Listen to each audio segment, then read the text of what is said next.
की जेव्हा जेव्हा वय वाढत जातंय वडिलांचं, तेव्हा तेव्हा वय वाढताना आपण पप्पांकडे तेवढं लक्ष देत नाही. पप्पा लय मस्त माणूस आहे, आपण फक्त अजून कधी बोललो नाही त्याच्याशी, म्हणून आपल्याला चांगला वाटत नाही बाप. लहान असताना आपण 3री-4थीत असतो तेव्हा ना, आपण हे असतं आपलं कॉलनी, आपले रिलेटिव्ह एवढंच जग असतं. तर त्या जगात आपला बाप सुपर हिरो असतो. काहीही झालं तरी आपल्याला माहिती आहे की काही झालं तरी माझा बाप शक्तिमान आहे, तो येऊन वाचवणार आहे मला. काहीच या जगातली कुठलीच ताकद आहे जी मला हरवू शकत नाही, कारण माझा बाप माझ्या पाठीशी आहे. बापाजवळ जाऊन गळाभेट घेतलेली लोक किती असतील सध्या, ह्याच्यावर प्रश्नच आहे की लास्ट टाइम कधी बापाची गळाभेट घेतली होती. मला तर आठवत बी नाही. मग असं 70 वर्ष झाले तरी माझे पप्पा अजून भोकं पडलेलं बनेल घालून कष्ट करतात. अरे मग नवीन घेऊन दे ना तू. मुद्दा तू कधी कमावणार आहेस? माझे पप्पा अजून भोकं पडलेली बनेल घालतात. की आपण ना वडिलांना माणूस म्हणून नाही बघत. म्हणजे आयदर वडिलांबद्दलची इमेज ही ती आता तू म्हटलंस तशी सुपर हिरो असते, आणि मग आपला त्यांच्याकडनं कायम सुपर हिरोच्या अपेक्षा असतात, जे पण काही खरं नाहीये. किंवा माझ्यासाठी कदाचित तो माणूस गृहीतच नसतो, तर तेही खरं नाही. म्हणजे मी त्यांना साधा माणूस म्हणून बघत नाही ना, इथं मला वाटतं मेजर प्रॉब्लेम्स होतात. दगडी चौथरा केलेला असतो, त्याच्यावर बसून त्यांनी सांगितलं होतं की ज्या दिवशी मी मरण त्या दिवशी तू मोठा होशील, त्याच्या आधी तू मोठा होणार नाहीस.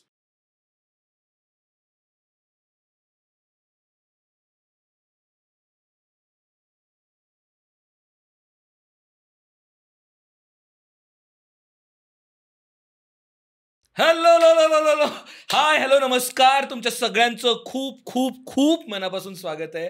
आणि आज इतका म्हणजे मला आज आनंद इतका होतोय, कारण का आमचा खूप महत्त्वाचा हक्काचा मित्र आलाय परत खूप वर्षानंतर, असं वाटतं मला. खूप वर्ष खरंच वर्षभर झालंय. आणि टॉपिक तर इतका असा तो म्हणजे ज्याच्याबद्दल इधर असं डोळ्यातनं पाणी येण्याइतपत बोललं गेलेलं नाही, तर विलन लेवलचं बोललं गेलेलं, असा खूप महत्त्वाचा टॉपिक आहे. फादर्स डेच्या निमित्ताने आज आपण बोलणार आहोत बाप या विषयावरती. येस. आणि बाप माणूस आलाय आमच्यासोबत. म्हणजे तो अजून बाप आहे का नाही आम्हाला माहित नाही, पण बाप माणूस आलाय. म्हणजे गणेश जोशी स्टँडअप कॉमेडियन आहे, आपला मित्र आहे. गेला आपण जो अडल्टिंगचा एपिसोड केला होता, भाई काय वेड्यासारखा व्हायरल झाला होता त्याच्या रील्स, आणि इतका आवडला होता लोकांना. लोक परत परत म्हणत होते गणेशला घेऊन या. मला परत आणायला गणेशला वर्ष लागले, पण आता आम्ही हक्काचा माणूस आहे ना. हक्काच्या माणसाची उशिरा आठवण येते. 5 वर्षाने येते कधी कधी. तर तोच एपिसोड आज आपण करतोय. तर welcome Ganesh. Thank you sir, thank you very much. अमुक तमुकनं बाप विषय निवडला आहे. म्हणजे आमचा धंदा बेसिकली ज्याच्यावर चालतो, बापावर जोक करून तो विषय आलाय. आणि सोमवारी फादर्स डे आहे का? रविवारी. चांगली गोष्ट आहे. तर बोलणं सुरू करायच्या आधी म्हणजे नॉर्मल ठेवायचंय, विलन करायचंय का बाप अजून एकदा कष्टकरी करायचंय, ते मला सांगून द्या. मला बेसिकली समजून घ्यायचं, गप्पा मारत. मला ऑनेस्टली सुरुवात करताना ह्याच्यापासून करू शकतो की बऱ्यापैकी मिसअंडरस्टूड कॅरेक्टर आहे असं तुम्हाला वाटतं का? म्हणजे वडील म्हणजे आयदर आता तू जसं म्हटलंस की कुणा लोकांसाठी डायरेक्ट विलन असतात. म्हणजे एक तर ते तसं आपण मोठे होतो ना, तर जसं एक वय वाढायला लागतं तसं वडिलांसोबतचं ते आणखीन नातं फाटत फाटत फाटत जातं. ते एवढ्या लेवलपर्यंत जातं की नाही मी आणि माझा बाप एका रूममध्ये थांबूच शकत नाही, इथपर्यंत जातं ते. किंवा वडिलांशिवाय मी काहीच करू शकत नाही, इथपर्यंत पण जातो. तर ते असे दोन्ही टोकाचे खूप वडिलांबद्दलचे स्पेसिफिक असतात. म्हणजे आईबद्दलचे शक्यतो असे एक्सपिरियन्सेस नसतात लोकांचे, की शक्यतो सगळ्यांची आई लाडकी असते, प्रेमळ असते, पण वडिलांबद्दलचे खूप शेड्स आणि खूप असं काय काय काय बघायला मिळतं का तुम्हाला दोघांना? काय वाटतं? आईकडे वडिलांनी एवढी ताकद नसते ना, त्यामुळे रेंजच्या बाहेर राहावं लागतं त्यांच्या. आणि दुसरी गोष्ट म्हणजे पप्पा लोक एवढे रिकामे आहेत असं मला वाटलं नव्हतं कधी. हा, कॉलेजमध्ये पहिल्यांदा रस्टिकेट झाल्यावर फक्त माझे वडील आले होते, दुसरा कुणाचाच बाप आला नव्हता. 8 जणांचा मित्र मला म्हणायचे की तुझा बाप किती रिकामा आहे, की आमचा कुणाचाच बाप आलेला नाही. आणि वय वाढायचा प्रॉब्लेमच ही आहे की जेव्हा जेव्हा वय वाढत जातंय वडिलांचं, तेव्हा तेव्हा वय वाढताना आपण पप्पांकडे तेवढं लक्ष देत नाही. पप्पा लय मस्त माणूस आहे, आपण फक्त अजून कधी बोललो नाही त्याच्याशी, म्हणून आपल्याला चांगला वाटत नाही बाप. पप्पाशी बोलायला चालू करा. आता पप्पा एकदा दसरा काढताना पप्पांचं प्रेमपत्र सापडलं होतं कपाटात. पप्पाचं प्रेमपत्र? हो, मस्त छान होतं. प्रीती नाव होतं तिचं. आणि एक समाजकार्य म्हणून मी आईला नेऊन दिलं. आणि मला माहित नव्हतं की आता त्यांचं 30 वर्ष झालं लग्न झालंय ना. आई म्हणली माहितीये मला, चंडकी आली होती लग्नात. म्हणलं अच्छा, मला अपेक्षित भांडणं होतं का आई याच्यात. आणि म्हणजे पप्पांचं प्रेमपत्र अजून आहे आणि 30 वर्षात आपली एक गर्लफ्रेंड नसून हे जे किती वाईट आहे. की 90च्या काळात त्यांचं वगैरे होतं आणि आपलं एवढा जमाना येऊन बी आपण जमान्याशी कोपअप करत नाही. ती गोष्ट वेगळी आहे बापाची, की बाप म्हणून तो बाप राहतो कायम. आणि माझं तर म्हणजे वडील असे आहेत की माझ्याशी स्पर्धा आहे कायम पप्पांची, की जी मी ज्या गोष्टी शिकतो त्या गोष्टी एक पाऊल पुढे जाऊन पप्पा करतात. त्याच्यामुळे मला वाटतं की बहुतेक ती असं गर्वहरण करण्यासारखा एक प्रकार आहे तो, की एक भीम ज्यावेळेस गर्वहरण करतो आणि तो समोरचा वानर उठून उभा राहतो आणि तो म्हणतो की मी हनुमान आहे, ते बहुतेक माझे पप्पा असावेत असं नेहमी मला वाटतं. तो आता बोललाच खूपच मला ते कॉम्पिटिशनचा जो पार्ट आहे ना, स्पर्धा, म्हणजे ते मी कायम मित्रांमध्ये ते एस्पेशली आजकाल ते फादर इश्यूज बद्दल बोललं जातं ना, तर त्याच्यात ते ऐकलेलं खूपदा ऐकलं की एकतर असंच की तुमचा बाप इतका सक्सेसफुल असतो आणि त्याच्यात असं की मला माझ्या वडिलांनी एवढं होता येईल का मोठं, ते कुठतरी एक बर्डन असतं. किंवा दुसरं असं की काही झालं तरी चालेल, मी माझ्या बापासारखं होणार नाही. ते म्हणजे त्या दोन टोकांमध्येच सतत. आणि मुळात आपण 50% बापासारखे आहेत बाय जीन्स. हा, आपली दाढी त्यांच्यासारखीच आहे, ठेवण त्यांच्यासारखी आहे, बॉडी. त्यामुळे आपण त्यांना त्या तर ग्राउंड्सवर हरवू शकत नाही. आणि बापाला हरवून करायचंय काय, जमिनीतून कुणाला बाहेर जायचंय. हा मुद्दा तो आहे की बापाला हरवून करायचंय काय, बापाला हरवून कोणता आनंद मिळणार आहे तुम्हाला. आणि मर्यादा पण बापाच्या आपण ओळखायला शिकलं पाहिजे ना. मग मला जाऊन US मध्ये MBBS करायचंय आणि माझ्याकडे 2च एकर शेती आहे, तेवढं शक्य नाही ना. आपण किती त्या माणसाला ठेपारणार आहेत आणि किती लेवलपर्यंत ठेपारणार आहेत, त्याच्या मर्यादा बी ओळखता आल्या पाहिजेत. आणि तुम्ही ते एक ग्लोरिफिकेशन जे चालतं ना, की पप्पा कष्टकरी, 70 वर्ष झाले तरी माझे पप्पा अजून भोकं पडलेलं बनेल घालून कष्ट करतात. अरे मग नवीन घेऊन दे ना तू. मुद्दा तो आहे, तू कधी कमावणार आहेस. मग माझे पप्पा अजून भोकं पडलेले बनेल घालतात, मग घेऊन द्यायला पाहिजे. तू तुझ्या पायावर उभा कधी राहणार आहेस. आणि शेती करायला किंवा कष्ट करायला मला पप्पांनी एक फार सुंदर वाक्य बोललेलं आहे एका दिवशी, की तुला समाधान मिळेल आधी कष्ट करून दमून घरी तरी येतो. ही समज आहे त्या बापाची, ती लेवल आहे त्या बापाची. की मी ज्यावेळेस गेल्याच वर्षाचा प्रसंग, ज्वारी काढली, घरी आलो आणि तणतणच झोपलो होतो पहाटे. तो माणूस सकाळी उठून लाकडं फोडायला लागला. मी त्यांच्यावर चिडून म्हणतो की लाकडं कशाला फोडायला. आणि पप्पा म्हणते मी चुलीत घालायचं काय, आत्ता गॅस आलाय. पण नंतर बाप हळूहळू ज्यावेळेस कळायला चालू होतो की नाही, त्यावेळेस मागचा भूतकाळातला जेवढा राग आहे आतापर्यंत तो कनवळूपणात कन्वर्ट होतो. आणि बाप अचानक फनी वाटायला चालू होतो की म्हातार लय भारी वाटतंय आता. मला तो आता एक तो बोलला ना पॉईंट की जमिनीवर आणतो बाप, तर मला असं वाटतं हे खूप भारी असतं. की मला पण अजून आठवतंय की शाळेत वगैरे असताना म्हणजे एखादी काय स्पर्धा वगैरे जिंकली ना, की आपल्या तर डोक्यात हवा जाते की अच्छा आपल्याला हे जमतंय बरं का, हे ते ते ते. आणि पण वडील कधीच त्या पॉइंटला ती गोष्ट अप्रिशिएट नाही करायचं. मला ना फार राग यायचा की अरे बापरे, एवढं मी आता हे करलंय, सगळेजण माझे कौतुक करतायत, हे ते. आणि त्या पॉइंटला कधीच हा माणूस मला अप्रिशिएट करत नाही म्हणून राग यायचा. पण that used to push me की मी अजून काहीतरी मोठं करीन अचीव, आणि मग ते हे जाऊन करेल. तर तो जो राग यायचा ना, तर तो मला वाटतं त्यांना हवा असायचा की मी चिडावं त्यासाठी, आणि मग मी आणखीन मोठं काहीतरी अचीव करावं. ते 3रीत असताना मी भाषण केलं होतं सुभाषचंद्रांवर एक, आणि त्यावेळेस मला 11 रुपये बक्षीस मिळालं होतं. मी पप्पांना 2019 पर्यंत सांगायचे की हे बक्षीस मला. पप्पांनी नंतर सांगितलंय मला, मीच दिलं होतं ते म्हणून. आणि मी म्हणलं आधी सांगत जावा ना, मी सगळ्या समाजात सांगतोय आणि आता किती इज्जत जाईल माझी, सगळीकडे किस्सा आहे ना ही. पप्पा म्हणले तुला नाद लागावा स्टेजवर जायचा म्हणून ते दिलेलं आहे, तुला पुस्तकं वाचायचा नाद लागावा म्हणून तुला त्या दिवशी बक्षीस दिलं. त्याच्यानंतर तू वाचन चालू केलं, ते त्याच्या मागचा माझा उद्देश होता. मग बेस्ट आहे म्हणलं, मला काय अडचण नाही. ही खूप मिस्टेरियस गोष्ट विनाकारण का झाली माहित नाही. तू आता म्हणलास तसं की ते जसं वय वाढत जातं ना, तसं आपल्याला बाप उकलत जातो. ते हळूहळू वडील काय आहे हे कळत जातं. म्हणजे लहान असताना आपण 3री-4थीत असतो तेव्हा ना, आपण आपलं जग केवढं असतं, आपल्या कॉलनी एवढं जग हे असतं, आपलं कॉलनी, आपले रिलेटिव्हज एवढंच जग असतं. तर त्या जगात आपला बाप सुपर हिरो असतो. काहीही झालं तरी आपल्याला माहिती आहे, की काही झालं तरी माझा बाप शक्तिमान आहे, तो येऊन वाचवणार आहे मला. काहीच या जगातली कुठलीच ताकद आहे, जी मला हरवू शकत नाही, कारण माझा बाप माझ्या पाठीशी आहे. आणि हळू मोठं व्हायला लागतं आणि आपल्याला कळतं, की 1 मिनिटं, जगात आपण एक छोटंच आहोत. हळूहळू मग ती किंमत कुठेतरी कमी होत जाते आणि ते ताटातूट होतं ते. पण ती तेव्हा हे कळत नाही कुठेतरी आणि ते एक टीनेजचं जे वय होतं ना 16-17 वर्षाचं, तेव्हा असं कुठेतरी होतं, की बाप विलन वाटायला लागतो. काहीतरी चुकतंय असं वाटायला लागतं आणि ते काय होतं मला कळलं मला नाही मला कधी. उलट असं वाटतं की ते बाप लहान आहे हे वाटल्यामुळे नाही होत ते. उलट बाप म्हणजे आपण जसे मोठे होतो ना, मला हां. असं वाटतं आपल्याला इंडिपेंडन्स पाहिजे असतो आपला तो. आणि मग ते वडील कुठेतरी त्याच्यामध्ये येतात आणि सगळ्यात मेजर प्रॉब्लेम व्हायला लागतो की ना, मी माझा बाप माझ्या मित्राच्या बापाशी, माझ्या कुणाच्या तरी फिल्ममधल्या बघितलेल्या बापाशी कंपेअर करायला लागतो. की ह्याचे वडील ह्याच्यासोबत हे करतात, माझे वडील माझ्यासोबत गप्पाच मारत नाही. याचे वडील ह्याच्यासोबत काय ह्याला आठवड्यातनं पिक्चरला घेऊन जातात, माझा वडील माझा बाप काय माझा अभ्यासही बघत नाही. तर ते असं आपण आपल्या वडिलांचं इतर वडिलांसोबत कंपेअर करायला लागतो ना, तर असं वाटलं, अरे बापरे, इतका कसा वाईट बाप मिळाला मला, माझंच काय हां. चुकलं, आणि मग त्याच्यातनं ते आणखीन सेपरेशन व्हायला लागतं असं मला तरी वाटतं. त्याच्यात मी थोडा म्हणजे चांगला नशीबवान माणूस आहे, की हम्म, मी हम्म. शेतकरी असल्यामुळे कायम शेतात जायचा कायम पप्पा सोबत. त्याच्यामुळे मला ते असं कधी गॅप वाटला नाही आणि दुसऱ्यापेक्षा मला वाटते, की बापासोबत असलेलं कम्युनिकेशन हो. ही सगळ्यात महत्त्वाचा की पॉइंट आहे, की जोपर्यंत आपण बापाला बोलूनच दाखवत नाही, आता माझं प्रेम आहे कोणावर तरी, बापाला सांगावं तर लागेल ना, असं असं प्रेम आहे, तुम्ही स्थळं बघू नका तिकडं, आहे का नाही? आणि ते स्थळं बघून झाल्यावर अचानक एका दिवशी आपण सांगितलं, "नाही, नाही, माझं प्रेम आहे."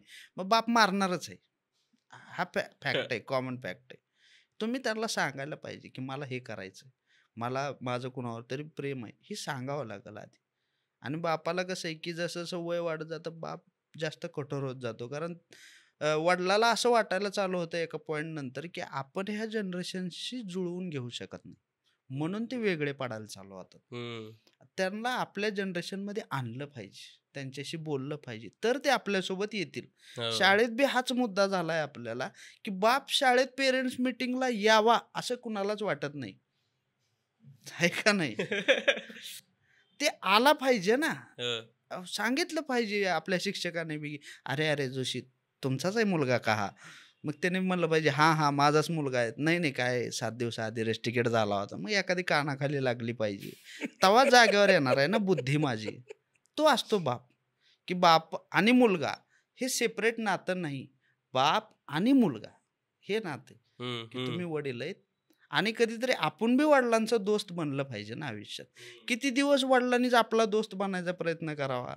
आपण बी कधीतरी त्यांच्यासोबत सिगारेट शेअर केली पाहिजे बेसिकली.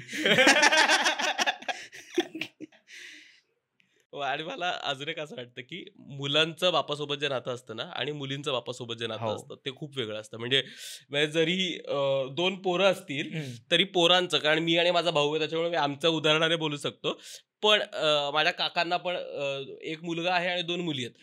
तर मुली वडिलांसोबत जे फील करतात ना आणि मुलं वडिलांसोबत जे फील करतात ते वेगळंच आहे. म्हणजे सतत म्हणजे काही काही वेगळं नाही. त्यांना वाटत राहतं, की हे एक दिवस जाणार आहे आणि हे गाढव आपल्याच घरात आहे. काही नाही.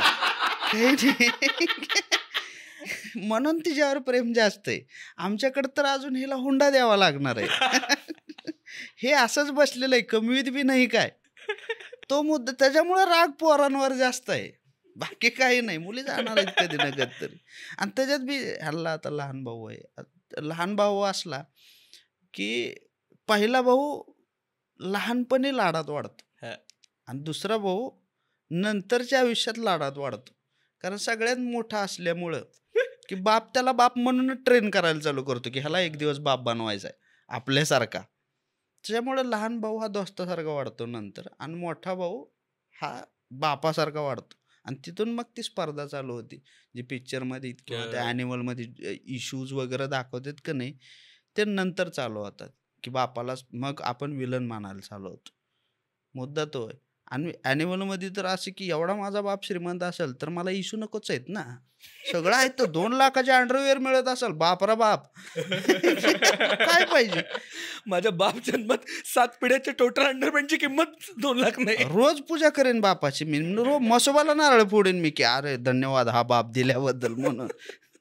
जनरली आता हे प्राऊडली सांगितलं जातं ना, कुठे गप्पा मारायला पोरं बसले की, किंवा स्पेसिफिकली पोरांमध्ये हा जास्त की I have a dad issue, किंवा माझा आणि माझ्या वडिलांजवळ हे काही प्राऊडली सांगायची गोष्ट नाही रे. म्हणजे याचा अर्थ काय, तुम्हाला कम्युनिकेट नाही करता येते मे बी. म्हणजे नॉट नेसेसरली मी म्हणत नाही की तुमचं चुकतंय किंवा तुमच्या वडिलांचं चुकतंय, पण आय गेस अल्टिमेटली म्हणजे मला जेवढं माझ्या बापाशी बोलून, माझ्या वडिलांशी बोलून कळालं की मला असं लक्षात येईल की मे बी आमच्या दोघांचं बोलण्याची पद्धत वेगळी असेल, बोलण्याचं आवेश वेगळा असेल, पण दोघांचं एकच आहे की आपल्या कुटुंबाचं भलं व्हावं. मला वाटतं मला चांगलं कळतंय जास्त तुमच्यापेक्षा. मी आत्ता नवीन दुनियेत वावरतो, मला माहिती आहे नवीन दुनिया कशी चालते. वडिलांचं म्हणणे तुझ्यापेक्षा जास्त 4 पावसाळे मी बघितलेत, तुला अजून अक्कल यायचे, मी सांगतो काय. ह्याच्यात वाद होऊ शकतो, हे मान्य आहे. पण मला असं वाटतं की हे पण ना, हा अगेन एक प्रिव्हिलेज फॅमिलीज मधला मुद्दा आहे, जिथं पोराचं आणि बापाचं कम्युनिकेशन होतं. खूप फॅमिलीज आहेत जिथे पोराचं आणि बापाचं कम्युनिकेशनच होत नाही. म्हणजे मुलगा बापासोबत बोलतो हे नॉर्मलाइज नाहीये. म्हणजे मी नाही कधी माझ्या वडिलांसोबत गप्पा मारल्यात. मला त्यावेळेस ना लहानपणापासून खूप राग यायचा की अरे बापरे, माझे वडील माझ्याशी काहीच बोलत नाहीत, कधीच काही शेअर करत नाहीत, कुठल्या काही गोष्टींवरचं आमच्यातलं काही कॉन्व्हर्सेशन होत नाहीत. आम्ही फार तर काय, आणि ते पण माझे वडील जाऊन आता 7-8 वर्ष झाली, पण त्याच्या आधीपर्यंतचं जे कॉन्व्हर्सेशन ते त्यावेळेसच्या पॉलिटिकल अंडरस्टँडिंगनुसार फक्त पॉलिटिक्सबद्दल बोलणं एवढं पुरतंच लिमिट असायचं. आत्ता विचार केला तसं जाणवतं ना की त्यांनी बघितलेलं बाप ना तसेच होते, जे पोरांसोबत बोलायचं नाही. त्याच्यामुळे ना मी तो जो राग त्यावेळेस मनात धरला होता ना की माझा बाप माझ्याशी बोलत नाही, खरं तर तो चुकीचा होता. कारण माझ्या बापाने तसेच बाप बघितले की ते इतर कोणाशी बोलतच नाहीत ना. कम्युनिकेशन वगैरे ना थोडं कदाचित आणखीन शिक्षित प्रिव्हिलेज फॅमिलीजमध्ये की अच्छा बसलेत, may be coffee table conversation चाललेत. माझे वडील माझ्यासोबत ओरडायलाच बोलायचे, माझे वडील माझ्यासोबत रागरागच करायला बोलायचे. असं जर असू शकेल कुणाकडे, तर मग कम्युनिकेशनच नाहीये रे. तर त्याच्यामुळे त्या पद्धतीचे रिलेशनशिप्स पण वेगळे असणार आहेत. अर्थातच. फक्त मला मुद्दा हाच आहे की आता जेव्हा आपल्याला कळतंय हे, तेव्हा आपण काही बदलू शकतो का? मे बी आता ट्राय करू. कारण का कुठेतरी आपल्याकडे ना, आपण मगाशी बोलताना जे झालं की आपल्याकडे ना लहानपणीपासून ना ते गुड कॉप बॅड कॉप ठरलं होतं की आई फॅमिलीजमध्ये गुड कॉप बॅड कॉप ठरलं होतं की काही हवं असेल ना तर शक्यतो म्हणजे ॲटलिस्ट मिडल क्लास फॅमिलीजमध्ये तरी असं की आईकडे जाऊ नका, आई ते दे की, आई की जरा ते कर. आणि आई म्हणायचं नाही ना पप्पांना नाही चालणार, पप्पा मारतील तुला. हे कुठंतरी भीतीचं एक ते मे बी ठरलं असेल कुठंतरी आपल्या आई वडिलांनी त्यांच्या आई वडिलांनी कल्चरलीच गुड कॉप बॅड कॉप असतात. ते मला वाटतं आई साहेब तर बदलाच घेतात का काय पप्पांच्या. मला तर तीच वाटत आलं पाहिजे. कारण आमच्या आई वडिलांना लग्न झालं, पप्पाने सांगितलेलं नव्हतं 3 महिने तंबाखू खातेत म्हणून. आईला वाटायचे शेंगदाणे खातेत म्हणून रोज आई शेंगदाणे वाजायची. म्हणून पप्पाने एक दिवस सांगितलं की मी तंबाखू खातो. आई म्हणली आधी का सांगितलंय, म्हणजे तू लग्न केलं असतं का माझ्यासोबत. म्हणून त्याच्यामुळे ती बदला घेण्याच्या स्ट्रॅटर्जीमध्ये आई असते का काय असं मला वाटतंय. कारण मी एकदा बघितलं ते होतं मी ती करून. पप्पा स्वयंपाक करीत होते आणि पप्पांना म्हणले की एवढं टॅलेंटेड होता हो तुम्ही, कसं काय लगीन झालं तुमचं. काय नाही रे म्हणले, तुझ्या आजोबांमुळे करावं लागलं, नाही तर लाईन होत्या. त्या दिवशी जी मला आईच्या शिव्या ऐकायला मिळाल्या पप्पांविषयी की यांना 10 जणांनी कसं रिजेक्ट केलं होतं, यांचं लग्न कसं होईना गेलं, ह्यांच्या आईनं कसे देव पाण्यात ठेवले होते. आणि ती पहिल्यापासून पप्पांवर प्रेशर आहे to be a good man always. आणि ते म्हणजे आपल्याकडून अपेक्षा करणं बी चुकीचं नाही पप्पांचं. कारण मला वाटतं की every common man wants to be a special man once in life, to feel the privilege of not to be a common man. ते पप्पांना कुणाकडून अपेक्षा कराव्या मग त्याने, पप्पांनी तरी. आणि लहानपणीपासून त्यांना विलन बनवलं गेलं हे त्यांची चॉईस पण नाही आहे. आणि ते आता त्यांना विलन मानणं का नाही ही आपली चॉईस आहे. हा पण मुद्दा आहे. कारण आता माझे आईवडील ज्या स्थितीत आहेत की त्यांचे दोघांचेही आईवडील नाहीत. आणि मग त्यांनी बोलायचं कोणाला. त्यांचे दोघांचे आईवडील जाऊन 5-6 वर्ष झाले, नातेवाईकांना आता बोलू शकत नाही. आणि काही गोष्टी ॲज अ मॅन तुम्ही आईशी डिस्कस करू शकत नाही. ते मुलांशीच डिस्कस करावे लागतं. शेताचे व्यवहार मुलांशीच डिस्कस करावे आणि मला ते शिकावं लागेल आता या पॉईंटला येऊन, की शेतीचा व्यवहार सांभाळणे, घर सांभाळणे, कुटुंब सांभाळणे, लग्नाची जबाबदारी कशी घ्यावी लागते, मुलांचं शिक्षण आहे आणि ते ट्रेनिंग पप्पांकडून नाही घेणार तर मग कुणाकडून घेणार? ती आपली जबाबदारी आहे. सेन्स ऑफ रिस्पॉन्सिबिलिटी ती यायला पाहिजे आपल्याकडे लवकरात लवकर आणि ती यायला मराठी फॅमिलीचा प्रॉब्लेम आहे की सेन्स ऑफ रिस्पॉन्सिबिलिटी यायला मुलांना 30 वर्ष लागतात आणि तोपर्यंत आपण टीनेज एजमध्ये असल्यासारखं आयुष्यातले काही नाही ते फालतू एक्सपेरिमेंट सगळे करून टाकतो. हो हो हो ते करत आणि नंतर दोष फक्त पप्पांवर येतो, आपल्या बापावर येतो आणि तो प्रॉब्लेम आहे आपल्या जनरेशनचा. कारण मला आठवतंय की माझ्या वडिलांचे आणि त्यांच्या पप्पांचे डायरेक्ट भांडणं व्हायचे, पण त्यांनी दोष दिला नाही एकमेकांना कधी. माझे आजोबा म्हणायचे की पोरगं चांगलंच करते, शेती सांभाळते, सगळं चांगलंच करते. तसे आमच्या कधी डायरेक्ट भांडणं झाले नाहीत, पण पप्पांच्या मनात म्हणजे त्यांच्याबद्दल माझ्या मनात कायम किंतु आहे. कारण आपण आडतेखोर जनरेशन आहे, आपण सगळेजण मनातल्या मनात ठेवणारे ते उघड लोक आहेत सगळे. त्यामुळे मला वाटते की बापाजवळ जाऊन गळाभेट घेतलेली लोक किती असतील सध्या, ह्याच्यावर प्रश्नच आहे की लास्ट टाइम कधी बापाची गळाभेट घेतली होती. मला तर आठवत बी नाही. मग असं बापाची गळाभेट नाही, ते बोलणं नाही. आणि तर तुझ्या माझ्यासारख्यांसाठी ना काय झालंय, आपण पुण्यात आलोय, आपण मुंबईत आलोय, आपण घर सोडलेलं आहे. म्हणजे वयाच्या काय, मी 15व्या-16व्या वर्षी सोडलंय, तू 25व्या वर्षी सोडलं असशील. बरेच जण आहेत जे आत्ता पूर्ण सोडून आलेले आहेत आणि ऑलरेडी आता आपण वर्षातले मोजून 15-20 दिवसच आपल्या बापासोबत फिजिकली स्पेंड करतोय आणि त्यात आपल्याला आपण आडमुठे आहेत, आपल्यात ताटकन आहे, त्यामुळे आपण फोन करत नाही बापाला कधी काम असल्याशिवाय. आणि मग त्याच्यात आपला रोजचा फोन आईसोबत होतो, जनरली माझा होतो, पण खरंय. जनरली आईसोबत फोनवरती बोलणं होतं. आणि मग एक तर आपण वडिलांसोबत फोनवरती बोलत नाही, घरी गेल्यावरती फक्त आपण ट्रान्झॅक्शन, मर्दवाले डिस्कशन म्हणजे काय, पैसा, पॉलिटिक्स, क्रिकेट, फार फार तर काय रिलेटिव्स काय म्हणतात, कोणाचं काय झालं, मित्राचं काय झालं. पण आपण जरा असं बसून अजून ते बोलणं होतच नाही. ते 15-20 दिवसच मिळत आहेत रे. मग अवघडच आहे ना ते, कसं गळा भेट. आणि काय, मला आता तुझ्याशी बोलता बोलता मलाच प्रश्न पडायला लागले ते सगळे. निवांत माणूस नाही ना कोणी. आपले पप्पा निवांत, आमचे पप्पा अजून निवांत माणूस त्यापेक्षा जास्त. पप्पा स्वतःच्या लग्नात झोपले होते तर पप्पा पैलवान, भूक लागली, गेले, जेवले, किचन मध्येच झोपले. बाहेर मंडपात धिंगाणा चालू झाला, पोरगा पळून गेला काय म्हणून. त्यामुळे निवांत बापू लोक आहेत, ही मला भारी वाटतं. आमचे तर पप्पा अजून निवांत आहेत आणि त्यांनी काय केलेलं आहे की लहानपणीपासून मला एक मुलगा म्हणून वाढवताना, आता जसं तुमच्या दोघात पण आहे की तुमचा स्वभाव थोडासा शालीन वाटतो, तुमचा थोडा कर्तव्य कठोर वाटतो, की ओमकार जाधवांकडे बघताना हा माणूस नियमानुसारच चालत असेल की एवढा वेळ म्हणजे एवढा वेळ.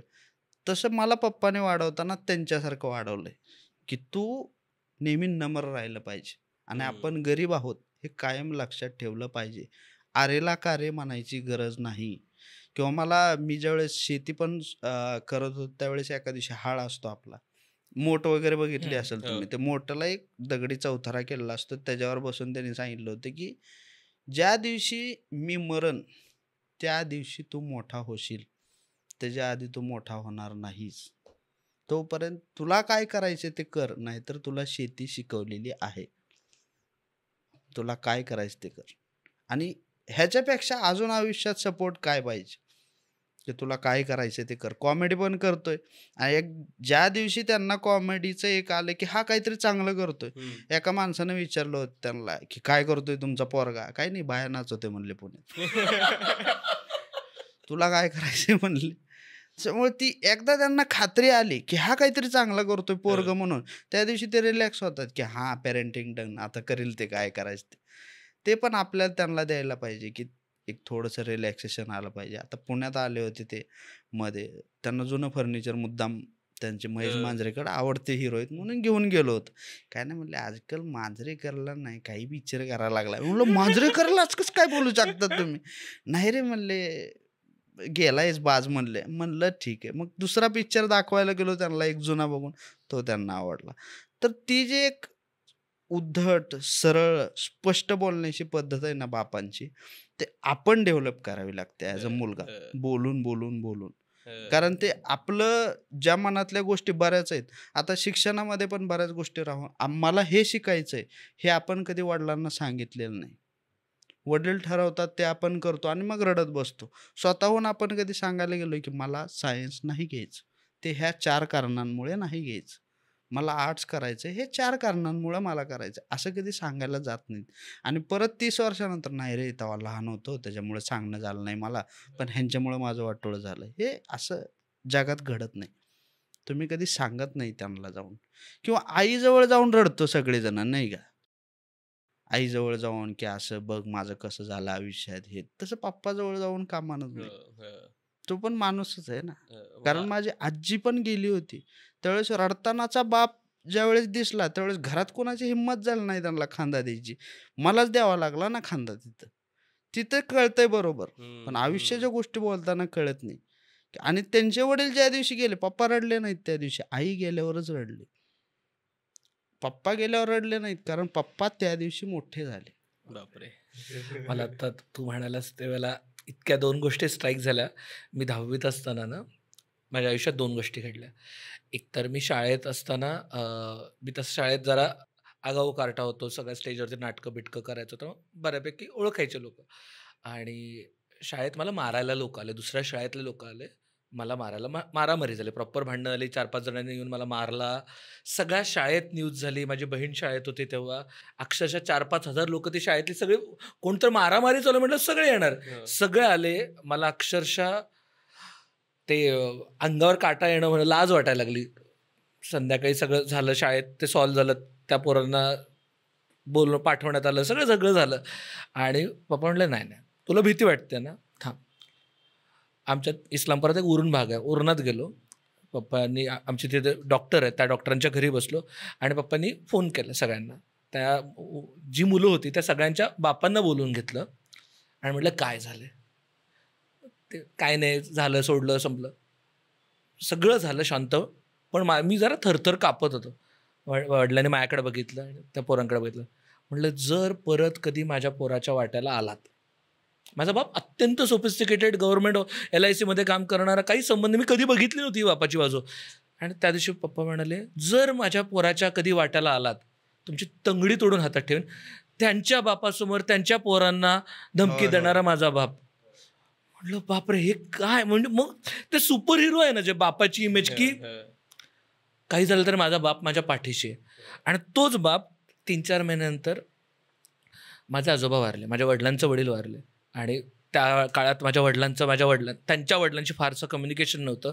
आणि त्या काळात जेव्हा अग्नी दिला आणि त्याच्यानंतर येताना मी माझ्या बापाला कोलॅप्स होताना बघितलं. म्हणजे ढासाढसा रडताना बघितलं. आणि मला असं झालं की अरे माझा सुपर हिरो कुठे गेला. म्हणजे काय ते त्या 4 महिन्यात जे काही शॅकल्स ब्रेक झाले ना तो आत्ता म्हणलं मला असं झालं. तर आत्ता नेमका अंगावरती काटा येतं ते सगळं आठवूनच सगळं की काय. मला त्यांनी ते कधी शिकवलं नाही. असं राजकारण मला आवडतं. त्याने मला सांगितलं समाजकारणात जा, समाजकारण शिक, त्याच्यावरनं राजकारण शिक, प्रत्येक पार्टीत काम कर. तुला जर वाटलं आपण इलेक्टिव्ह मेरिटला येतोय तर निवडणुकीत उतर. कोरोना काळ आला तिथं सुद्धा एवढं शिकलायस त्याचा समाजाला उपयोग काय. कोरोना काळात शाळा सुरू करणे ह्या कन्सेप्ट मला पप्पांनी सांगितल्या. गावाची मुलं माझ्याकडे ट्युशनला यायची किंवा ज्यावेळेस जलयुक्त शिवार वगैरे योजना, त्या योजना आपल्या गावाला मिळतायत का बघ. की जे अथॉरिटी पण आहे सरपंच वगैरे आहेत त्यांचं काम नाही आहे ते. फक्त ॲज अ नागरिक आपलं पण काम आहे ते. आणि ज्यावेळेस जलयुक्त शिवार योजना झाली अख्खं गाव शिवाय द्यायचं मला. पण त्यावेळेस पप्पा मला म्हणायचे की पावसाळा येऊ दे मग ह्यांना कळलं. आणि ज्यावेळेस पाऊस झाला अख्खी नदी तुडुंब मार्चपर्यंत पाणी राहिलं. त्यावेळेस गाव सगळं आशीर्वाद द्यायला लागला. हे म्हणले हे डबल ढोलकी चलत राहणार आहे. म्हणले तुला काय करायचंय आणि त्याच्या प्रतिक्रिया काय येणार आहे ह्याच्यापेक्षा तुला त्याचं समाधान आहे का. कारण आयुष्य रोज 1000 गोष्टी करू शकतो का ह्याच्यावर नाही. 1000 दिवसांमध्ये एकच गोष्ट रोज रोज करू शकतो का ह्याच्यातही ते. आणि मला वाटतंय की अजून एक गोष्ट आपण नेहमी मागं टाकतो की ॲज अ बाप म्हणून आपल्या बापाचं शिक्षण किती आहे. आता माझे वडील 12वी पास आहेत. त्यांना मी माझा अभ्यास घ्या असं म्हणूच शकत नाही, कारण त्यांना येत बी नाही. काय करणार आहे बिचार ते. 10वी पर्यंत मला फार फार तर शिकवू शकतात. ही जी आजकालची पिढी म्हणते ना की शिक्षणामध्ये आमचा वडिलांनी अभ्यास घेतला नाही. माझे वडील 12वी शिकलेले, काहीच माणूस अभ्यास घेणार आहेत. हे पण आहे, त्यांच्या मर्यादा पण जाणल्या पाहिजेत. आणि दुसऱ्या बाजूने एक येतंय की आता आई वडिलांचं असं झालंय की आता त्यांनी आपल्या अंगावर टाकून दिलंय सगळं. म्हणजे माझ्या तर वयामध्ये आणि 4 भाग आहेत त्याच्यात वडिलांचे, की एक 60 ते 90 मधला एक भाग आहे, एक 60 ते 40 मधला एक भाग आहे आणि एक 30 ते 50 मधले, असे 3 वडीलधारी मंडळी, की 30 वर्षातले ऑलमोस्ट माझ्या जनरेशनचे वडील झालेत. त्याच्यानंतरचे एक वडील आणि 80-90चे. हे तिन्ही जरी बघितलं तरी आपल्याला बापांमधला डिफरन्स कळून येतो की किती बदल झालाय. ॲज अ बाप म्हणून आपण कसे आहेत आणि आपले आजोबा कसे आहेत, एवढं जरी कळालं तरी आपल्याला पॅरेंटिंगमध्ये ते ब्रिजेस भरतच आलोय. कारण आपले वडील आपल्याला म्हणतात की माझ्या बापानं ज्या चुका केल्या त्या मी तुझ्यासोबत करणार नाही. आपण आपल्या मुलाला तेच म्हणणार आहे की ज्या माझ्या बापानं चुका केल्या ते मी तुझ्यासोबत करणार नाही. We are just filling the bridges between us. मला एक खूप इंटरेस्टिंग वाटतं की आपले आई वडील ना म्हणजे दोघांनी असे न ठरवता काही गोष्टी डिवाइड करून घेतलेल्या असतात. ते म्हणजे आई आपल्याला कदाचित इमोशनली तयार करते जगाला फेस करण्यासाठी, आणि वडील व्यावहारिकपणे कसं जगाला फेस करू शकतो ना आपण त्याची तयारी करतात. म्हणजे बघ ना, एखादी गोष्ट मागितली तर कधीच पहिल्या ह्याच्यात, म्हणजे माझ्या वडिलांनी तरी कधीच पहिल्या ह्याच्यात नाही दिली. म्हणजे मला त्यासाठी भांडायला लागलंय, हे करायला लागलंय, मग काय मार्क आणून दाखव पासनं, ह्या महिना ही गोष्ट करून दाखव, असं काय प्रत्येक वेळेस ती सवय लावली आहे की तू जी गोष्ट मागितली ना ती तुला त्यावेळेस नाही मिळणार. मला त्यावेळेस त्या गोष्टीचा राग आलाय, पण आता हे बघितलं की कळतं की त्यांनी ऍक्च्युली मला जगाला आता जो नकार मिळतो ना कुठल्याही गोष्टीतनं, म्हणजे आता लोक जे त्याच्यासाठी तयार केलंय. म्हणजे आपल्याला आता नाहीतर सतत एखादी गोष्ट, म्हणजे आता ती लहान मुलं दिसतात ना की जरासा दंगा करायला लागली की वडील, त्यांचे आई वडील येतात आणि काही त्यांना घेऊन देतात. मला वाटतं उद्या जाऊन ती पोरं ती असतील की जरा काही कुणाचं म्हणजे काय हार्टब्रेक झाला किंवा जरा काही एखादा छोटा प्रॉब्लेम आला तर त्यांना फेसच करता येणार नाही. त्यांना माहीतच नाही. त्यांना असं वाटतं की एखादी म्हणजे रडलं किंवा हे काही केलं ना की रेडीमेड सोल्युशन्स मिळणार आहेत. आणि मला वाटतं फॉर्च्युनेटली आपल्या वडिलांनी आपल्यासोबत ते त्यावेळेस केलं. म्हणजे जरी त्याचा त्यावेळेस राग आलाय, त्यावेळेस ते असं वाटलं की हे का माझ्यासोबत असं करतात, पण आता बघितलं की कळतं की अरे हे फेअर होतं. म्हणजे आता नाही तर आपण उभेच नसतो राहू शकलो. ॲब्सोल्युटली. म्हणजे मुलमुले सरांनी जे परवा सांगितलं की सुखदुःखाच्या ह्याच्यात आपल्या आईवडिलांनी आपल्याला दुःखाची पण सवय लावली की सतत तुला सुख मिळत राहणार नाहीये. मे बी आत्ता 5वी पर्यंत असताना की 10-15 वर्षाचा होईपर्यंत तू माझ्या कवचाखाली आहेस, म्हणून तुला त्याची झळ कमी बसेल, पण ती झळ बसलीच पाहिजे, नाहीतर मग तुझं. कारण अरे मी जेव्हा पुण्यात आलो ना पहिल्यांदा, मला अक्षरशः फाटून हातात आली, पण माझं धाडच नव्हतं परत जायचं. कारण मला माहिती होतं की माझ्या बापानी, माझ्या आईनी काय कष्टाने इथं पाठवलेलं आहे. आणि खूप हे होतं की बाबा त्यांनी शिकवलं होतं, म्हणजे त्याच्यासाठी तयारी केली होती. म्हणजे भीती वाटली इथं आल्यानंतर, अक्षरशः पोटात कळ आली की काय होणार आहे आजूबाजूला, मी तरणार आहे की नाही इथे. पण कुठेतरी आईवडिलांनी शिकवलं होतं, लहानपणीपासून तयारी करून घेतली होती. आणि एस्पेशली वडिलांनी ना, म्हणजे वडिलांनी रॅगिंगवरती सांगितलं होतं मला. ते म्हटले, काय असतं रॅगिंग हॉस्टेलमध्ये? ते तुझी मजा घेणार आहेत, तुझी इमेज ब्रेकडाऊन करणार आहेत, तू किती मूर्ख आहेस, तू किती बावळट आहेस हे तुला दाखवण्याचा प्रयत्न करणार आहे. होऊ दे, काहीही होत नाही म्हटले. म्हणजे मी रॅगिंगला सपोर्ट करत नाही असं, आणि त्यांनी मला तयार केलं. ते म्हटले, तुला कशा अर्थाने त्याला फेस करू शकतो, ते तुझा अपमान करतील, काय करतील, चड्डी काढतील, तुझ्याकडे आहे तेच त्यांच्याकडे, फार टेन्शन घेऊ नको. ह्याने ते तयार झालं. आणि त्यामुळे मी बी कुठंतरी ती जी भीती आहे ना की मी कसं या जगात जाऊ, ती भीती काढून टाकली. म्हणजे मे बी प्रत्येकाच्या वडिलांनी वेगवेगळ्या पद्धतीने केलं असेल, पण ते कुठेतरी जगाची भीती मला ते वडील काढतात. हा, मला वाटते की ते माझे वडील म्हणतात सारखे की योग्य शब्द, योग्य वेळ, योग्य व्यक्ती, हे ज्याला जमलं त्याला सगळंच जमलं. मग की जसं योग्य वेळेवर योग्य बोलता आलं पाहिजे, योग्य व्यक्तीसमोर योग्य शब्द टाकता आला पाहिजे आणि योग्य व्यक्ती निवडता पण आला पाहिजे. लहानपणी जे आई वडिलांनी आपल्याला सांगितलं की हे मित्र चांगले नाहीत, ते आज कळते की हे खरेच चांगले नव्हते. कारण त्यातला एखादा गुन्हेगार झालेला असतो, त्याच्यासोबत आपण राहिलो असतो तर कदाचित आपण पण तेच असलो असतो. त्यामुळे ते हळू आकलन व्हायला ज्यावेळेस चालू होतं, की योग्य वेळेवरच त्यांनी काही गोष्टी मला आता इंजिनिअरिंगमध्ये 2% अटेंडन्स होती. घरी इंग्लिशचं पत्र आलं होतं. मला वाटायचं पप्पांना इंग्लिश येत नाही. पण त्यांना इंग्लिश येत होतं. ते म्हणले, "अरे रोज कॉलेजला जातो. आपले 98% अटेंडन्स आहे" म्हणे. म्हटलं, "हो, रोज आहे आपली अटेंडन्स." हे बघ म्हणले 2.5% आलेत. आणि मला माहिती आहे म्हणले पोस्टमनला तू ₹200 दिलेत, घरी पत्र पोहोचू देऊ नको म्हणून. तर ती योग्य अशी वेळेवर सगळ्या गोष्टी व्हाव्या लागतात. आणि योग्य वेळ साधायची कशी, हे पप्पांनी आपल्याला फार वेळेस सांगितलंय. योग्य वेळेवर बिलं भरणारा माणूस. आज सुद्धा आपण योग्य वेळेवर बिलं भरू शकत नाहीत. योग्य वेळेवर बिलं भरणारा माणूस, सगळ्या लग्नाला हा माणूस का जातो? ही आज आपल्याला कळते, की नातेसंबंध जपावे लागतात. सगळ्या माहितीला हा माणूस का जातो? आपल्याला राग येतो बरेच. त्याच्यासोबत भांडणं झाली होती, त्याच्या पोरीच्या लग्नाला कशाला जात आहो तुम्ही? तसं नसते. सगळ्या लग्नाला का जावं लागतं? कारण ते परत आपल्या कार्याला येतात लोक. परत लागणार आहेत आपल्याला लोक. आणि लोक जमवावी पण तशी लागतात. आपल्या पप्पांनी मामा सांभाळलाय, आपल्या पप्पांनी आईकडचे सगळे नातेवाईकच सांभाळलेत आणि त्यांच्या घरचेही नातेवाईक सांभाळलेत. ते कशासाठी सांभाळलेत? कारण ज्यावेळेस आपल्यावर वाईट प्रसंग येईल, त्यावेळेस फायनान्शियली आणि इमोशनली मदत करायला माणसं लागणार आहेत. माणसं तोडून जमत नाहीत, माणसं जोडून ठेवावी लागतात. मजा आहे. हे आपल्या वडिलांनी आईनी जे काही सॉफ्ट स्किल्स शिकवलेत, जे काही शिकवलंय, त्याच्यात आपल्याला वरती वर्कशॉपला पैसे देऊन करायची वेळ येते. नेटवर्किंग वर्कशॉप अमुक तमुक करते वर्कशॉप. मला अजून एक असं वाटतं ना, की म्हणजे जे प्रायमरी वडिलांबद्दलचे गैरसमज असतात ना मनात, ते यामुळे असतात की आपण ना वडिलांना माणूस म्हणून नाही बघत. म्हणजे आयदर वडिलांबद्दलची इमेज ही ती आता तू म्हटलंस तशी सुपर हिरो असते आणि मग आपला त्यांच्याकडनं कायम सुपर हिरोच्या अपेक्षा असतात, जे पण काही खरं नाहीये.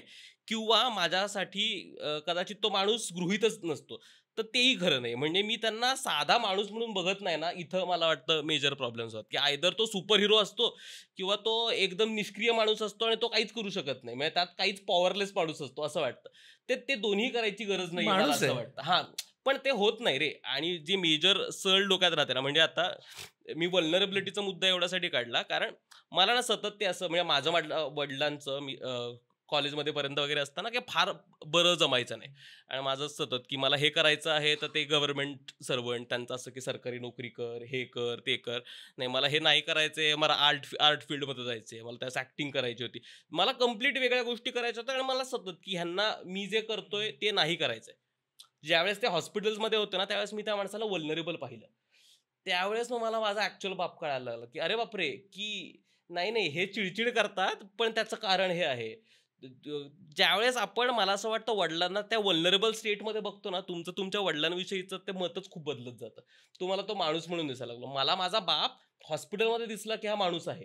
तोपर्यंत मला त्याच्याकडनंच्या काहीतरी वेगळ्याच अपेक्षा होत्या. मला एक वेगळाच रेडीमेड पिक्चरमधला आणतो असा गप्पा मारणारा, बोलणारा असावाला बाप हवा होता, जो मी माझ्याच डोक्यात तयार केला होता. तर मला वाटतं माणूस म्हणून आपण नाही बघत आणि आहे ते एक्सेप्ट नाही करत. आपण मला अजून एक त्याच्यात होतंय, की आपण ना तेवढं ॲप्रिशिएट करायला शिकलो नसतो. जर ते नसतं तर. ज्यावेळेस जमिनीचे बी वाद होतात ना, त्यावेळेस शक्यतो मोठा भाऊ हा लहान भावासमोर गप्प बसतो, बऱ्याच वेळेस. आणि मला प्रचंड चिडचिड व्हायची त्या गोष्टीची, की हा माणूस सगळ्याच गोष्टीला कसं काय गपचूप बसू शकतो. आणि पप्पा म्हणायचे, की तो लहान आहे, त्याला कळत नाही अजून. मी म्हणायचो, की तुम्ही 50 आहे, तो 45 आहे, एवढाही लहान नाहीये. ते म्हणायचे तसं नसतंय. आपण जर मोठा भाऊ म्हणून त्याला जर मारायला किंवा दाबायला गेलो, तर समाज काय म्हणेल? किंवा आपल्या मनाला ती बरोबर वाटेल का? आपण आपल्या आयुष्याशी इमानदार आहे का? कारण मागं पण एकदा लहानपणी झालं होतं, की पप्पा दिवाळीचा बाजार आणायला गेले, त्यावेळेस 2 किलो साबुदाण्याच्या ऐवजी 5 किलो साबुदाणा आला होता 2 वेगवेगळ्या पुड्यांमध्ये. तर ते पप्पा द्यायला तिथून चलत माघारी गेले होते, की तुला आणि मला माहिती आहे, की जास्त साबुदाणा आलाय. दुकानदाराला माहीत नाही. पण आपली इमानदारी आहे का नाही काय म्हणून ते परत वापस गेले होते आणि ते साबुदाणा देऊन आले होते. तर ती जिंदगीशी इमानदारी दाखविणं, ही बी एक बापाचा सद्गुण आहे. आणि एक अजून एक आहे की आपला बाप स्पिरिच्युअली एवढा मोठा आहे हम्म. सगळ्या गोष्टींमध्ये, की आपल्याला त्यानं हळूहळू हळूहळू शिकवलंय की व्यावहारिक जग हे आहे, पण कधीतरी तुला गरज बी लागल, तुला महागरे गावाकडं 2-4 महिन्याला येऊन जात जा. हे अजून पण पप्पा म्हणतात हो. मला. ते त्याच्यामुळेच म्हणतात की एक धकाधकीच्या जीवनातून बी महागारी यावं लागल तुला. हे हळूहळू हळूहळू त्यांनी डेव्हलप केलेल्या गोष्टी आहेत, ती मला अजून बी आवडतात. आणि दुसरी एक गोष्ट म्हणजे माझ्या वैयक्तिक वडिलांबरोबर अशी आहे की आम्ही नेहमी एक आपण जसं बोलतोय तसं वोक कॉन्व्हर्सेशनमध्ये नेहमी राहिलेलो आहे दोघं जण. हम्म. कारण माझ्या वडिलांचं आणि माझं असं आहे की त्याने मला नेहमी रिबेल बनायला प्रोत्साहन दिलं, की ज्यावेळेस आता मी ऑर्थोडॉक्स ब्राह्मण फॅमिलीतून येतो. त्यांनी म्हणले होते की ही जातीचं सगळी चौकट तोडायची इनिशिएटिव्ह ही तू घेतली पाहिजे. तू गेलं पाहिजे समाजात सांगायला की जात संपली पाहिजे. आता हे बापानं सांगणं अपेक्षित नाही, हम्म, हम्म. हे अभ्यास करून येणं अपेक्षित आहे आपल्या एज्युकेशन म्हणून. पण ते मला पप्पांनी सांगितलेलं आहे की ॲज अ इनिशिएटर म्हणून आपण गेलं पाहिजे समाजाकडं. समाज आपल्याकडे येता कामा नये. आणि हे एक किंवा इलेक्शन रॅलीजमध्ये बऱ्याच वेळेस असं व्हायचं की मी तणावग्रस्त होऊन माघारी यायचो. आणि त्यावेळेस पप्पा म्हणायचे की एक दिवस हाही फुगा तुझा फुटल. आणि तो फुटला एक ना एक दिवस. हे त्यांचं जे आहे ना की मला सगळं करू दिलं, की हा करून करून करून दमला पाहिजे, मग ह्याला सांगतो की राईट गोष्ट काय आहे हं. आयुष्याची. ती मला म्हणजे माझं नशीब आहे की तसा बाप मला मिळाला, नाहीतर अवघड होत. तो आता म्हणालाच तसं की वडिलांनी ना काही काही बिया पेरलेल्या असतात वेळोवेळी, ते आपल्याला कळत नाही तेव्हा त्याची रोपटी येत नाहीत. ते एक 6 वर्षानंतर 10 वर्षानंतर कळतात. म्हणजे लहानपणी असताना बॅगा भरताना, कुठतरी फिरायला जाताना बॅगा भरताना वडिलांनी सांगितलं असतं की हे नीट ठेवा, 2 तास आधी जाऊन पोहोचा, वेळेत गोष्टी करा, लिहून ठेवा, हे करा ते करा, काय कटकटेच्या यायला हे करा ते. आता जेव्हा आपण ॲडल्टिंगच्या जवळ आलोय, आता 30-35ला आलोय, तेव्हा कळतंय त्याला हळूहळू आपण आपला बापच होत चाललोय रे. आणि दुसरी एक गोष्ट, बापाला सगळं माहिती असते, ते दाखवीत नाही. सगळ्याला वाटतं की मी बिअर पितो पुण्यात, माहीत नसेल गावाकडे, सगळ्याला माहीत असते. सगळं माहीत असतंय पप्पाला. पण ते कसं की आपल्यासमोर करीत नाही ना हे, जाऊ द्या करीत असेल. त्यामुळे आपण जे काय करतो ते सगळं बापाला माहीत असतं. त्यामुळे कुठं ना कुठे एक दिवस ती ब्रेक होणार आहे. त्याच्या आधीच मी म्हणतो की सांगून टाका घरी सगळं. तो आता तो आता सांगितलं त्याच्यावरती मला 2 गोष्टी वाटतात. थोडंसं may be it may sound serious, पण मला असं वाटतं ना, जेव्हा आपण बापाला फसवायला जातो ना किंवा बापापासून लपवायला जातो ना, तेव्हा मला आलेला अनुभव आहे हा, की मी बापाला नाही, मी स्वतःलाच फसवतोय. हो. कारण बापापासून लपवून काय कमवणार आहे मी बापापासून लपवून? काहीच कमवत नाही. मी माझ्याच पायावरती, उलट बापाला सांगून मे बी तो चिडेल किंवा एक वेळ त्याला राग येईल. पप्पा म्हणतील की तुला लाज वाटत नाही का, माझं नाव खराब करतोयस, हे करतोय, ते करतोय, सगळं मान्य आहे. पण त्याच्यातनं जर मी काही चुकत असेल तर ते हाताने ओढून बाहेर काढतील किंवा ते मला ॲटलिस्ट सांगतील की बाबा हे होणार आहे, चूक इथं मार खाशील, आत्ता करतोयस, उद्या ही भोगायला लागेल तुला. हे तरी होणार आहे. पण ते सांगितलंच नाही तर मग आपणच आपल्या तोंडावर पडणार आहे. ते होणारच आहे कधी ना कधी. का आणि त्यांना आवडणार बी आहे की आलाच का तोंडावर पडून माघारी. कारण त्यांचा म्हणजे त्यांना मला वाटतं की त्यांना कधीतरी एक डायलॉग म्हणायचा तो आयुष्यात, तोंड काळं केलंस का समाजात.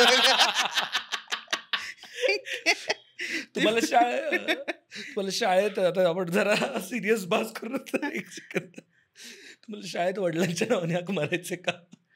हो, महाराज की मी तर तसला अपभ्रंश करून म्हणायचो सगळ्यांना की प्रकाश असलं तर पक्या की काही. किंवा आमच्या पांड्याचे वडील जे होते ना, आता सरपंच आहे तो मित्र, पांड्याचे वडील म्हणजे असा पहाड माणूस, 6.4 काळा बिल्ल. आणि ते आल्याला आणि ती एका दिवशी काहीतरी भांडणच झालं आणि त्याचे वडील टमटम मधून उतरले आणि पांड्याला म्हणलं ही बाप आहे का म्हणलं तुझा. म्हणलं हा ही बाप आहे. तो काय म्हणलं बरं झालं माझा बाप बारीक आहे बेटा. आणि असा धुतला होता पांड्याला बापानं आमच्या समोर. मी पप्पाला म्हणत होतो की बरं झालं तुम्ही आला आणि तुम्ही असे नाहीत. आणि त्यावेळेस पांड्याचा वडील म्हणजे जिल्हा परिषद सदस्य वगैरे. आणि आम्ही MP साहेबांकडे गेलो की असं असं रस तिकीट झालंय. MP साहेब म्हणले की तू पांडुरंग तू ह्याचा मुलगा का रे? म्हणला हो. पांड्या कम्फर्टेबलच झाला डायरेक्ट. मला चहा पाणी द्या की साहेब. म्हणला मी MP आहे, असं करू नको लगेच. पांड्याने तिथून फोन लावला. पांड्याचा बाप तिथं आला होता की पोरानं काय केलंय नेमकं म्हणून. आणि काही काही बाप एवढे म्हणजे आपण वडील म्हणतो, काही लोकांना पप्पा म्हणतो, काही जण बाप बाप असतात प्रॉपर. MP साहेबासमोर मारणं ही काही चांगली गोष्ट नाही. ती बाप जी आहे ना, आम्ही गावाकडे बघितलेला की काही लोकांचे बाप ही एवढे असे रागीड बघितलेत आणि काही लोकांचे बाप म्हणजे लोण्यासारखी मौज बघितलेत. काही जरी झालं तरी हे आमचे SP होते एक जणाचे वडील. ते आले, त्याने बंदूक काढली, टेबलावर ठेवली प्राचार्यांच्या. पुन्हा त्यांना कळालं की काही नाही, मॅगझिन काढून त्यांनी परत टेबलावर ठेवली आणि निवांत बसले. सगळं अख्खं केबिन भेलेली होती त्या दिवशी.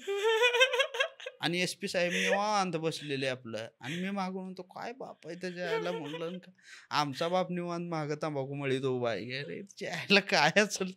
आणि पुन्हा इंजिनिअरिंग संपल्यानंतर ज्या दिवशी कॉन्व्होकेशन होतं, अर्धा तास प्रिन्सिपल आमचे इंग्लिशमधून बोललेत. मध्येच पप्पा उठून म्हणतात आम्हाला मराठी कळते, हिंदीमधून तर बोला की म्हणून. तर ही एक फ्रँकनेस आहे त्या पिढीचा, जी फ्रँकनेस आपल्याजवळ नाही अजून. ती यायला वेळ लागेल, पण मजा येईल ज्या दिवशी येईल. आणि त्याच्यामुळं वाटतंय की कधी कधी का नाही बापाला असं उलटं बोलायची इच्छा लई होती माझी बऱ्याच वेळेस. की पप्पा मला म्हणते ती 30 वर्षाचा झाला, कसं वागायचं शिकला नाही. आय एम लाईक 60 वर्षाचा झाला, तुमचे समस्या पण झाले का?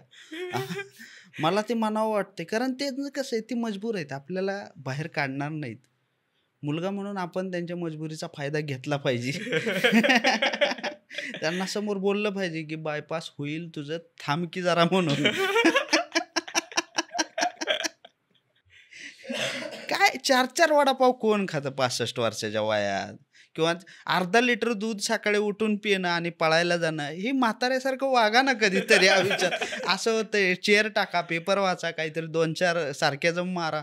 तो असतो बाप. सकाळी उठते, सकाळी 6 वाजता मला लात घालते आणि शेतात काही नसतंय. शेतात उन्हाळ्यात तर काहीच नाही, नुसतं हिंडवून आणतात. काय त्याचा फायदा झाला? वाढलीच ना डेअरी माझी. असं बोलायची इच्छा होती माझी त्यांना कधीतरी, पण काय करावं, ती पैलवान माणूस पडला. आपण मारू शकत नाही त्याला. म्हणजे मारू शकतो पण इच्छा नाही माझी.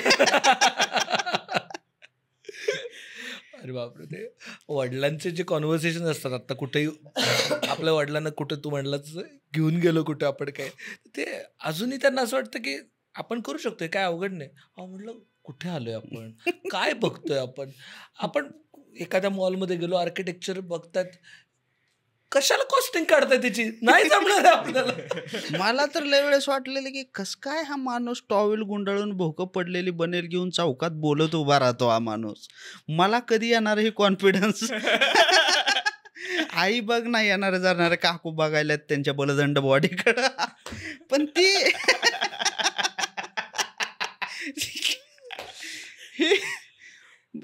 तुम्हाला कधी लक्षात आलंय काय की आपले वडील बनेलावर गल्लीत हिंडतेत किंवा टॉवेलवर हिंडते आणि आपण मार खातो, पॅन्ट घाल शर्ट घाल म्हणून. त्यांना सूट मिळालेली आहे पहिल्यापासून आयुष्यात, ती मला मिळालेली नाही अजून. माझ्या बापा 12वी नंतर शिक्षण सोडून दिलं, मला का सूट मिळालेली नाही आजपर्यंत. एवढी सुंदर बायको त्यांना मिळाली, मला का मिळणं गेली, हा प्रश्नच आहे ना. फिरून लागणार येतो बरं का. अरे मग परवा दिवशी मला म्हणलेत माझं झालंय, तुझं बघून घे म्हणून.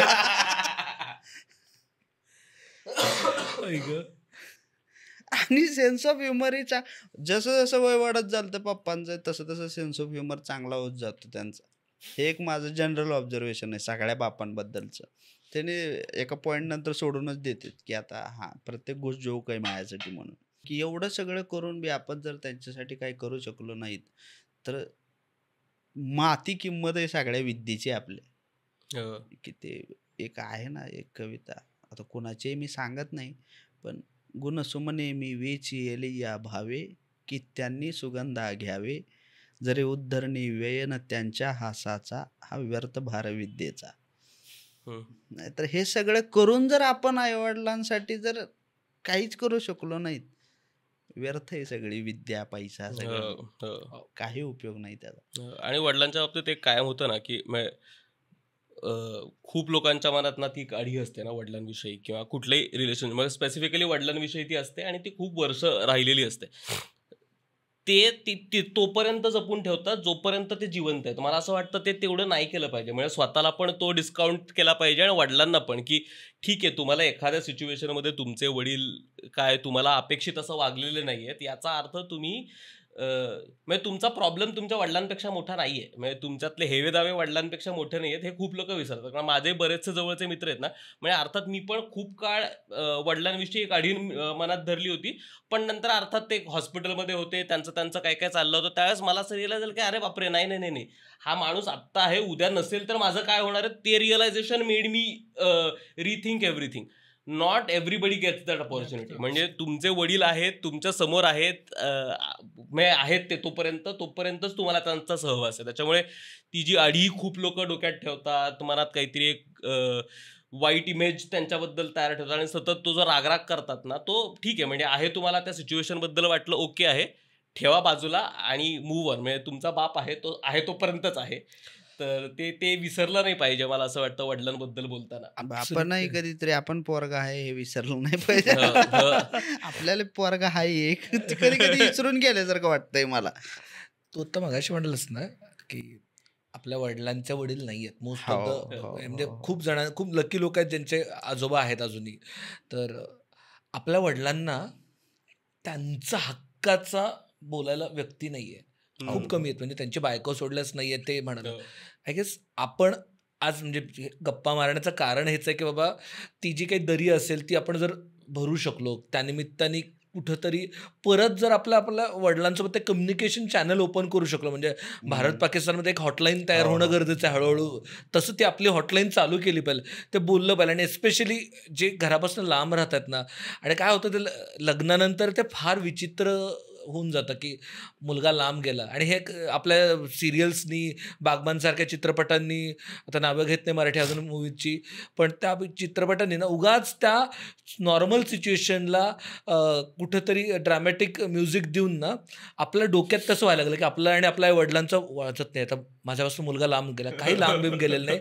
माझं खरंच विनंती आहे, मी खूप मित्रांना बघतो की त्यांना खूप दुःख आहे, सलतं आहे की आपला बाप आपल्याशी बोलत नाही, किंवा त्यांना ते धाडच होतं. म्हणजे दोघांचा इगो आड येतो, दोघंही एकाच माळेचे म्हणजे आहेत ना, इगो आड होतं. मी फोन करणार नाही तर ते पण नाहीत करत. आणि मी बघितलंय जेव्हा वडील जातात ना, म्हणजे मित्रांचे, माझ्या वडिलांचे वडील गेले होते, मी माझ्या वडिलांना अक्षरशः ब्रेकडाऊन होताना बघितलंय की जोपर्यंत ओंकारने सांगितलं तर जोपर्यंत संधी आहे तोपर्यंत आपण ते कम्युनिकेशन चॅनल ओपन केलं पाहिजे, आपण बोललं पाहिजे. काय इगो बिगो गेलं खड्ड्यात, सगळे शेवटी आपण एकाच रक्ताचे आहेत. आणि नाही बोलले तरी तो राग नसावा मनात की अरे माझं बाबा बोलत नाही, ठीक आहे, नाही त्यांची ती व्यक्त करण्याची पद्धत नाही, ते पण मान्य केलं पाहिजे. बागबानचा प्रॉब्लेमच हा आहे की तो अमिताभ बच्चन आहे. हा, त्याला कोर्ट नावाची गोष्ट माहित नाही. माझ्या बापाला माहिती आहे ती. आणि हे जर तुम्ही घरी बघत असाल पप्पा हे इमेजनरी आहे सगळं, हे काही खरं नाही, तुम्ही खूप चांगले वडील आहेत, हे जोक असतात, ह्याच्यावर मी पैसे कमवतोय. क्लिअर करून टाकलंय त्यांनी. ये डर अच्छा आहे, बापच असतो. Yes, thank you so much Ganesh, तू आलास. आपण जनरल वडिलांविषयीच्या ज्या गप्पा मारल्यात, मला अपेक्षितच नव्हतं काय बोलणार आहे. हो, म्हणजे मला काही माहितीच उघडली नाही आज. तर येस, थँक्यू सो मच. तुम्ही जर यूट्यूबवर हा एपिसोड बघताय तर प्लीज सबस्क्राईब करा. खूप लोक येतात, व्हिडिओज बघतात, एन्जॉय करतात, रील शेअर करतात, एकमेकांना पाठवतात, पण येऊन सबस्क्राईब करत नाही. तर तसं नका करू, आमच्यावर कृपा करा आणि सबस्क्राईब करा. वडिलांसारखं वागू नका. थँक्यू पप्पा, बघितल्याबद्दल. इंजिनिअरिंगला 2 केटी होत्या मला. रिव्हिलेशन आहे काय? अशी खूप इच्छा आहे की हा एपिसोड वडिलांसोबत बघा, त्यानिमित्ताने आमचे 2 व्ह्यूज वाढवा. नाही, एकत्र बघितलं तर एकच वाटतं. बास झालं. थँक्यू. धन्यवाद. लो बसा.